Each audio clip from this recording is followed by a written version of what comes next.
Franklin! Who are you? But... you can't be. We don't have time for that, Franklin. I managed to work it so that he can't hear us, but it won't last long.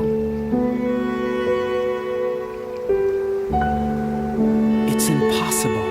Listen. Yes, it is Sophie here, but not the Sophie you know. You might find this hard to understand, so just tell me this. Did you continue with your quantum theory research work? What's that gotta do with... Just answer me. Did you continue with this research? Yes or no? I had the theoretical basis, but I left everything behind after the death of... after you died. Well, if you had continued, you'd have realized your intuition was right. There are indeed different realities generated from each of our acts and choices. In my reality, for example, you arrived on time for our appointment. So I wasn't killed, and we continued on with your research together. So let's suppose I'm not going crazy. How did you... can you be here, in my reality? I'm actually talking to you from my reality, using the hologram. It's you that left your reality, Franklin. You were going to die. That man took you to his world. How could he switch me from one reality to another? He's being helped by some force. I don't know what. All I know is that he takes you when you're dying. Oh no, I don't have more energy. I'll be in touch later. Take care of yourself. Damn it.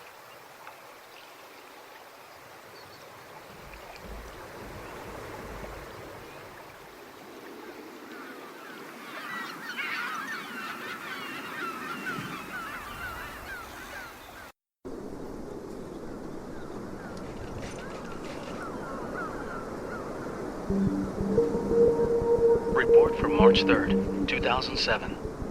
Surprisingly, our technologies do not astonish the Unabus in the slightest, even though they've been living in isolation on this island for generations.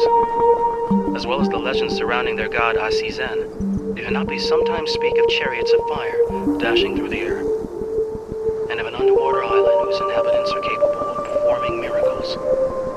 Could this be the island of Atlantis? I believe I'm on the verge of making an invaluable discovery. Ross Randall, ethnologist.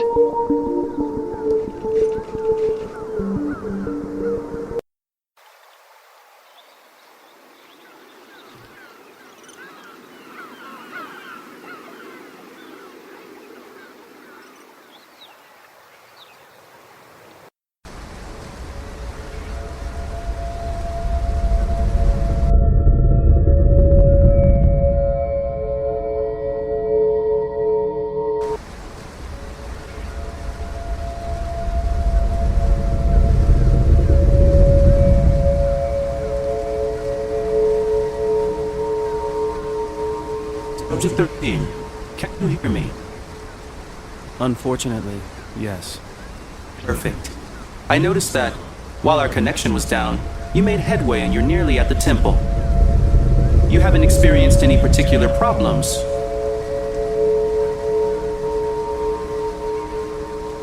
Piece of cake. Nothing to report. I'm extremely satisfied with you, Subject 13.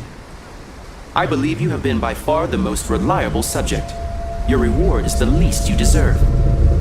To obtain it, please join me in the temple. Our next discussion will take place face to face.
January 19th, 2013. I have come back to study the machine in the complex. Their research is much more advanced than ours. I have to confess that I'm clueless to what it's all about, but the energy residue feeding the machine has fantastic properties. Still with no news of Sophie, I set off in search of the source. On the way, I shook off an angry bear by taking refuge in the strange stone relic. I had to cut the rope bridge behind me. I must find some other way back to the complex. When I arrived, the temple doors opened and I heard that kind of dying voice again. Obviously, there's no one inside. However, I did discover that what is in the temple was constructed by a completely different civilization to our own, maybe even by extraterrestrials. I managed to make the mechanism in the monolith work, and that activated something that looks like a kind of three-dimensional holographic interface. I'm going to need time to understand how it works. It's a pity Sophie isn't here. She would have loved it.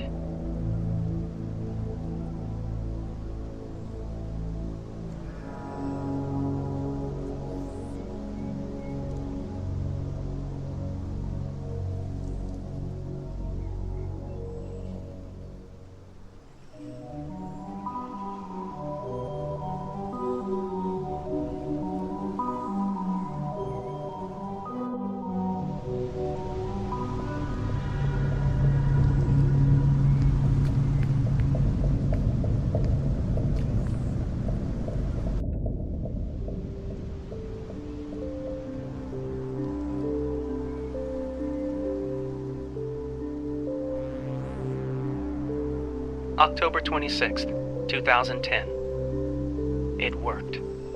That damn cat has become the first living being to ever travel to our parallel reality. A small leap for him, a giant weight off my back.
November 14th, 2006. Sophie has consented to marry me.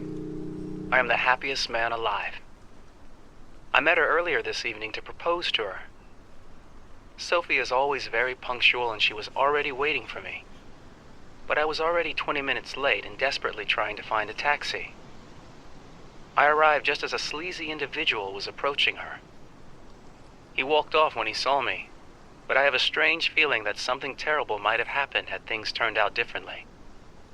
It's only when you're in danger of losing a loved one that you really become aware of your feelings.